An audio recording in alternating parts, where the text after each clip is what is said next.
Well, it's been a long wait, but I'm really happy to finally be able to share the pieces that I did for 2024 Marvel Flair.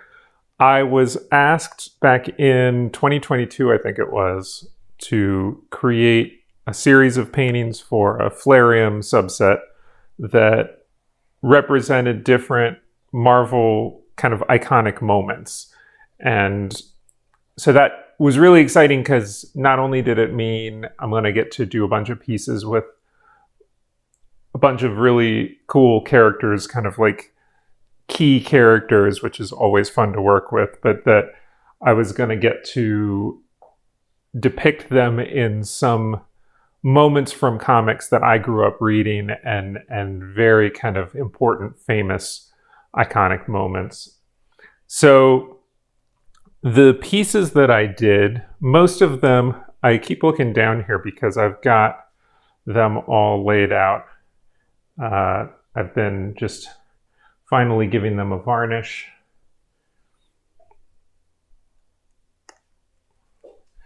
And I've been getting everything ready for the original art to go up and become available. So I've got everything just kind of out right now, which is fun to pull these out and look at them again after quite a bit of time away from them. I want to talk about each of the pieces really and go into some detail about the story of each piece, what each piece is meant to represent, and what choices I made going in for each one of these. And there's one piece that's not here that should be in the set, which is a redemption that like pull the card in the pack and you get to send it in for the original painting. And so that one is with Upper Deck, but the rest of these I'm going to be having up on my Patreon, and then a couple days after that up to the general public. So let me talk about each of these pieces and what they're all about. So the pieces that I did for this set, I was working with art director Emily Mazza, and she sent me a list of the different moments that they wanted me to work with here. And so I'm just going to go through these and kind of talk about each one. I feel some of them I have more connection to than others. I was primarily a Spider-Man and X-Men reader growing up, and some of the others I'm a little more peripherally aware of.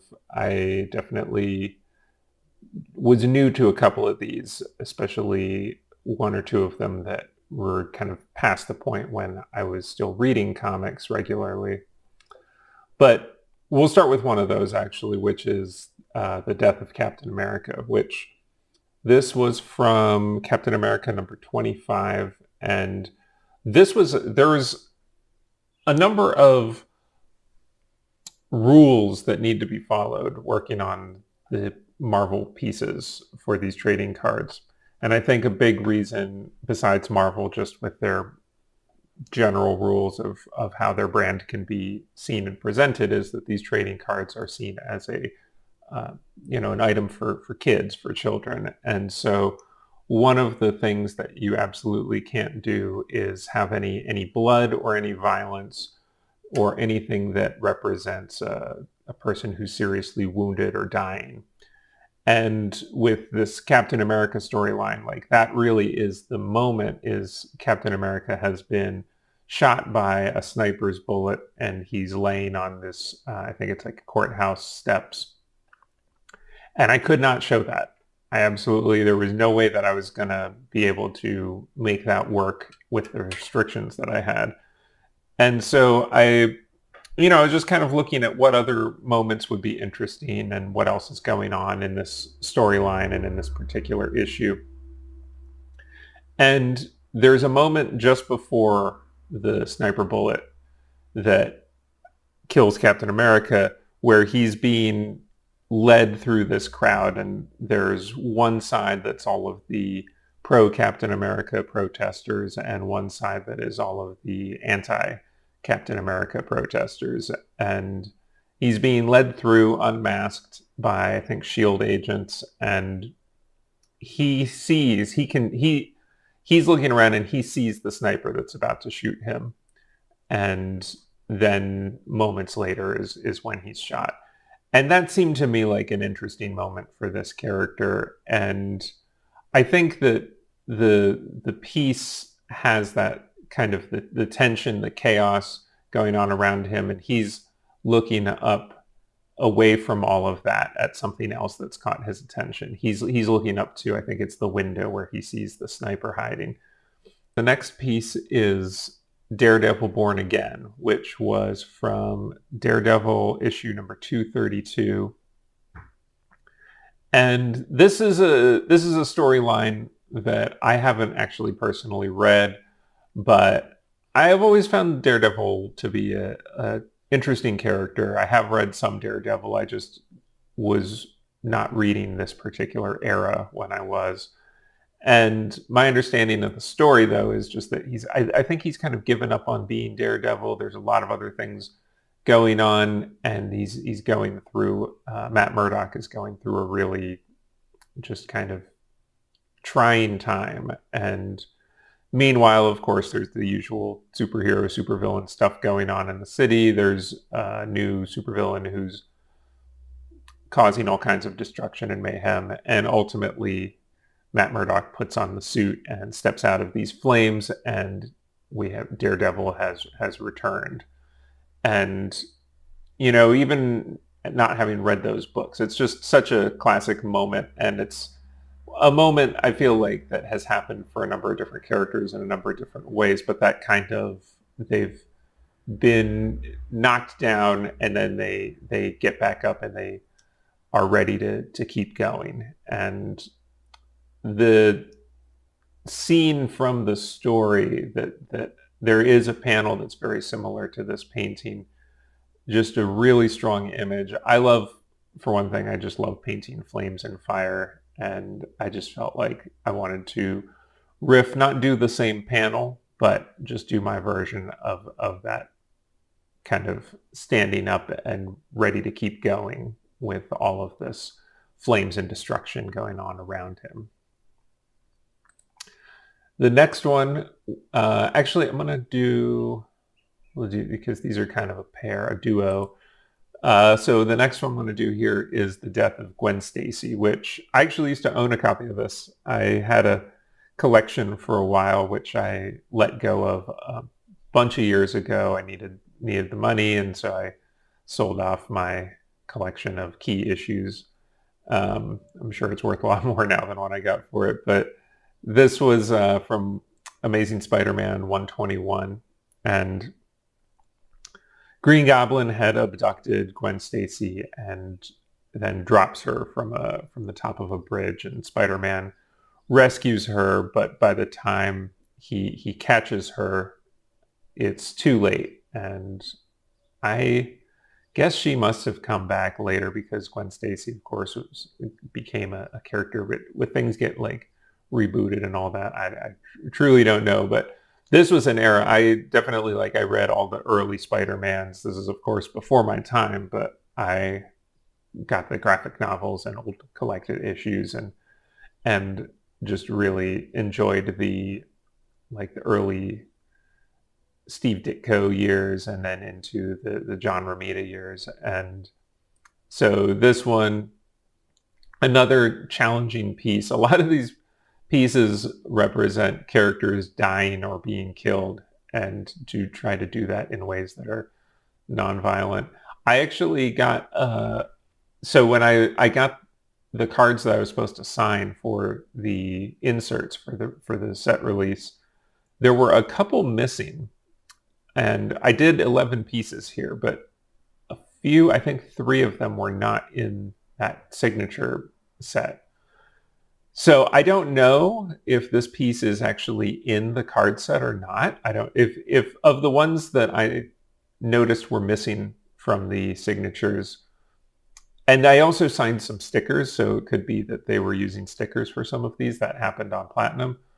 But this is the one, if any of these got pulled, I could see this one getting pulled for maybe just being tonally too dark. I'm not really sure. But yeah, it's, you know, Spider-Man is just really kind of discovering that Gwen Stacy has passed and that he's kind of taking that moment in. And we see, Green Goblin flying off in the background, but really it's about that emotional moment between Spider-Man and Gwen Stacy. And probably would have been even stronger if I could have taken the mask off, but I really wanted to keep it, accurately connected to how it was seen in that original issue. So then in the following issue, Amazing Spider-Man 122 is the death of the Green Goblin, the original Norman Osborn Green Goblin. And that's this next piece here. And Spider-Man follows the Green Goblin. They get into a fight in a warehouse. And I believe my memory of it was that Green Goblin is kind of in a very Joker-esque kind of way, like almost laughing as Spider-Man is who's dealing with this like intense grief and pain, having just lost Gwen Stacy, and he's just unloading on the Green Goblin. And Green Goblin's jet glider, which has been kind of like knocked to the side and is just laying there, comes back to like powers back on and lifts up, and Green Goblin, he's somehow controlling it to come and impale Spider-Man. But of course, Spider-Man's spider sense at the last moment, he realizes and jumps out of the way. And because of the way that they were positioned, the glider hits and kills Norman Osborn instead. And so this moment, I wanted to have that, like the gliders coming in. Spider-Man is really like dominating this fight. He's completely in. I'm going to say he's completely in charge of it. He's not really in control of himself. He's kind of lost his mind a little bit, but he is just beating the crap out of Green Goblin. And the Green Goblin, you can see even from his face a little turned away, is still laughing at him. And this is again to avoid the gruesomeness of how this scene could have been depicted, is the moment before the gruesomeness happens. So then gruesomeness, the next piece is from a 2015 series of Secret Wars, issue number 8, where Doctor Doom kills Thanos by pulling out his spinal column with his skull still attached. Which, when I remember of all the pieces, I said that Captain America was the hardest. Actually, I remember contacting Emily and just asking, so how am I going to get away with this? I don't know how to show this without it being pretty brutal. And it was just agreed, as long as the bones are bleached white, as long as there's no kind of like blood or any indication of any gore, that would be okay. And so we have here Dr. Doom having just yanked who's so over the top, just yanked Thanos's whole spinal column and skull straight out of his body and holds it up over his head. I had talked a while ago about how I was really excited to get to finally paint Dr. Doom for the Platinum set. I didn't get to do Fantastic Four or any Fantastic Four related characters for Masterpieces. And so it was really fun to get to do that Dr. Doom. And then this commission came in shortly after I did that one. This Dr. Doom is a slightly different costume. This wasn't what I think of as like the classic Doctor Doom costume. This is a later era where he's got like a white hood and cape, and his armor is a little bit different, but still Doctor Doom, and a really very fun piece to paint. And again, throwing in some fire and flames wherever I can. All right, this next one is Iron Man is Born. And this is a real old school classic costume, going back to Tales of Suspense number 39, first appearance of Iron Man. Tony Stark is being held captive and being forced to, I think he's supposed to be making a bomb or some kind of super weapon or something. And instead, he builds the first Iron Man suit, which he uses to escape and get to freedom. And then that is, one of the things with the Iron Man character is that he's constantly updating and revamping the suit. So the first one was this real clunky, hulking looking thing, and then it gets more and more streamlined over the years. But this was fun. I liked getting to go back to that old school costume, that it almost, in a way, feels kind of like Rocketeer to me. That very 50s looking kind of polished chrome. It was a kind of like almost Art Deco robot style. And then around in the background is just this kind of like machinery in this lab. And so like Iron Man builds this big costume and then busts his way out basically to freedom. And so we see him in this lab filled with smoke and ruin as he's, in the process of busting free. This is probably my favorite of the group. And this is Spider-Man No More, which is from the classic Spider-Man storyline, Amazing Spider-Man number 50. Again, when I was a kid, I was reading all these old issues from before I'd been born, reading these old classic storylines. And in this story, Spider-Man just can't take it anymore. Peter Parker, he's done. He decides that it's just not worth it. And he takes his costume and he goes out into an alley, stuffs it in a trash can and just walks away. And that's the cover of the issue, is this iconic like Peter Parker and like Peter walking with the Spider-Man superimposed in the background. And in the issue itself is this maybe even more powerful panel, this really classic image of the trash can with the suit kind of draping out of it and Peter Parker just walking away in the distance. And it's raining and very gloomy. And, I wanted to get that moment. And sometimes with some of these, it's like the moment is already so perfect. And so I wanted to do something that wasn't just a direct repaint of either that cover or that panel, but something that still, find a different moment that fits in there. And so I just kind of picked maybe just a minute before, where he's put the suit in the can and he hasn't really fully walked away from it yet. He's standing there, he's looking at it, he's thinking that this is the right decision and this is what he needs to do, but he still has that just kind of moment of hesitation. And it's fun to paint. It's pretty different from the others in this set, just because it's really a Peter Parker painting, and the suit is prominently seen here, but it's a very quiet moment. It's a introspective, contemplative moment.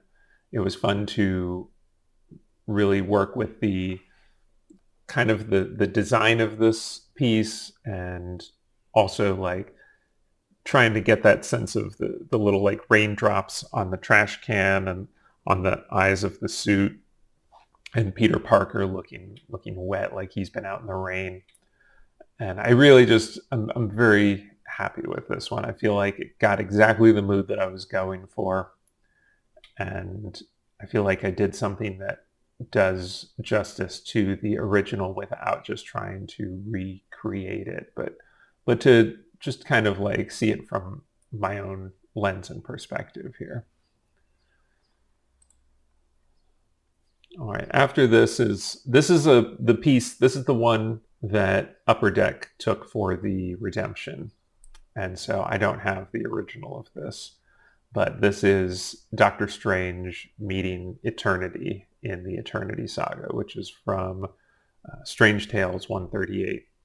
So this is another one that I was not really ever a Doctor Strange reader. I didn't know this story as well. So, I caught myself up. I went and read the issue and familiarized myself. And, Strange meets Eternity and really kind of, we get a glimpse of a much bigger universe than we had seen in Marvel prior. And to see this celestial being as a character interacting with Doctor Strange.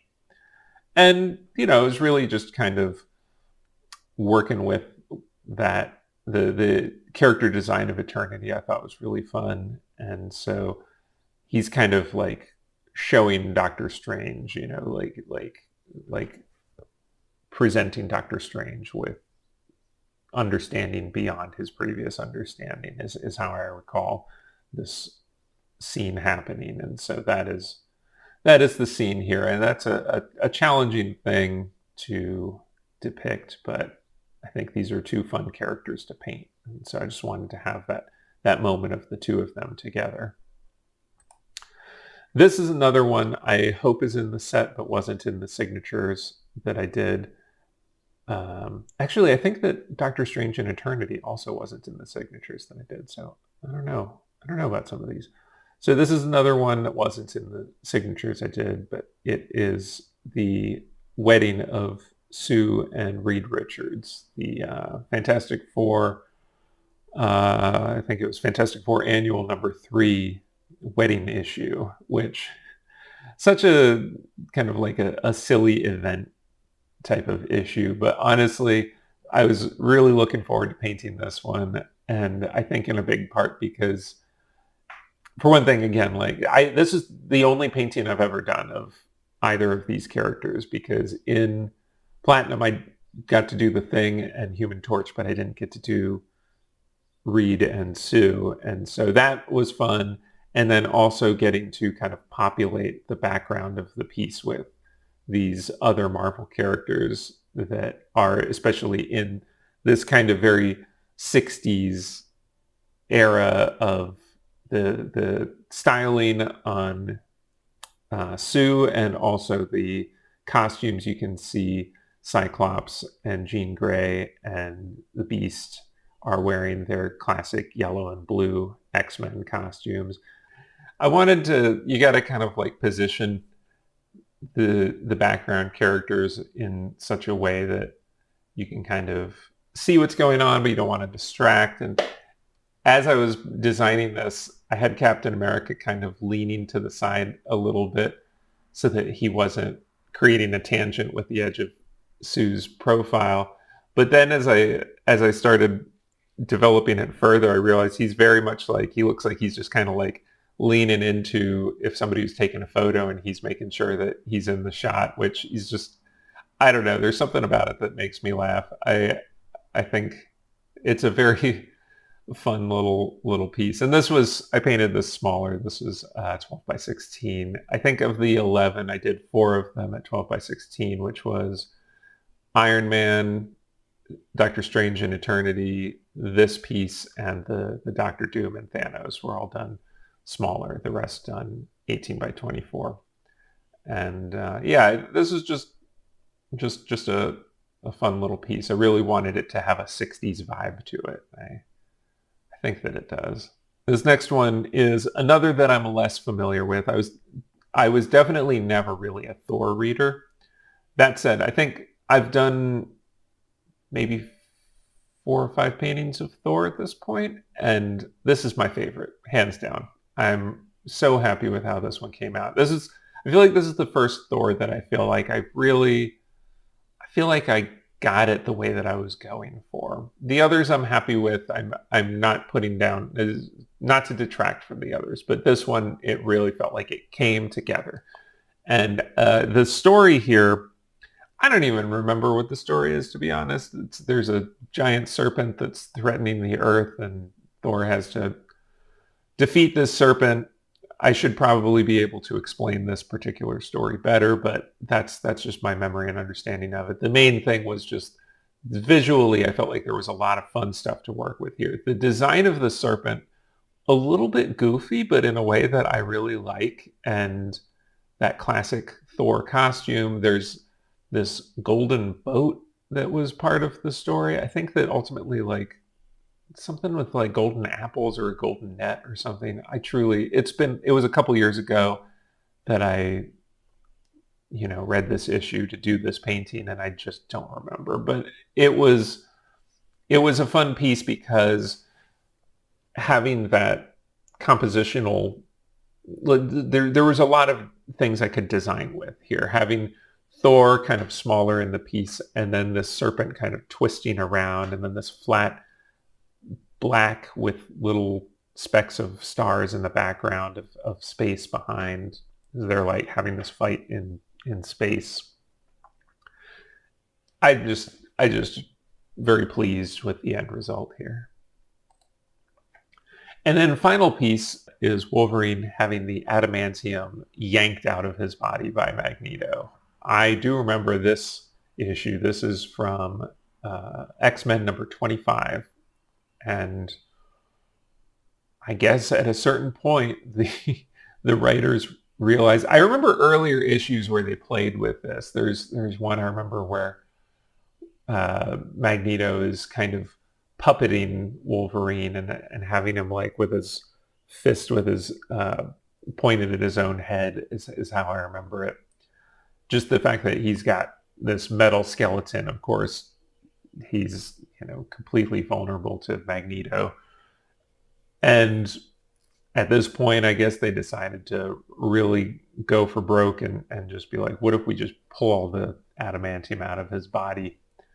And so this is a three-way tie for challenging scenes to do under the restrictions with Thanos and Dr. Doom and Thanos's skeleton, with the death of Captain America.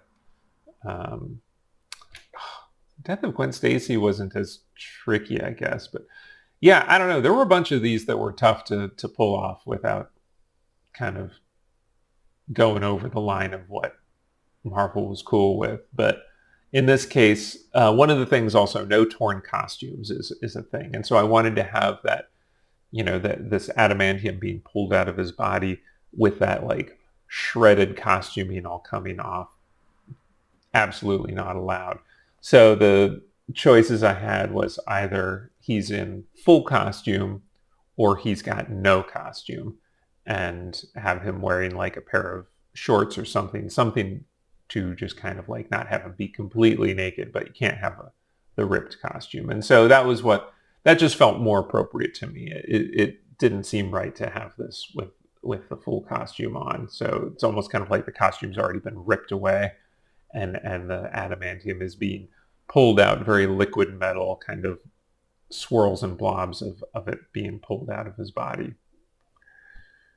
And yeah, that's the pieces that I did. And I'm so excited that I can finally show these, talk about these. Happy if anybody has any questions, happy to get into it. But essentially, yeah, it was a really fun group to work on.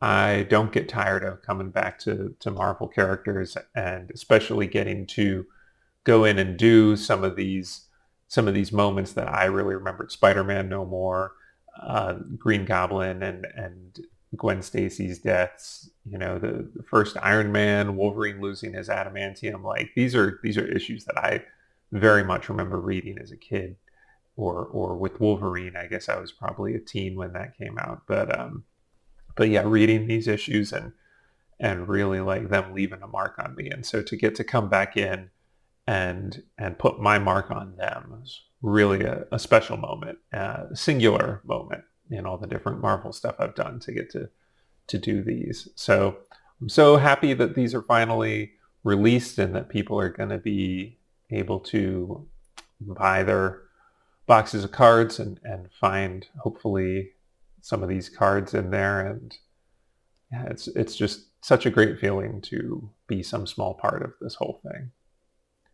So thanks so much for watching, and I hope you enjoyed it. Please hit me with any questions. I thank everybody's support who is subscribed on my Patreon, and I will catch you next time.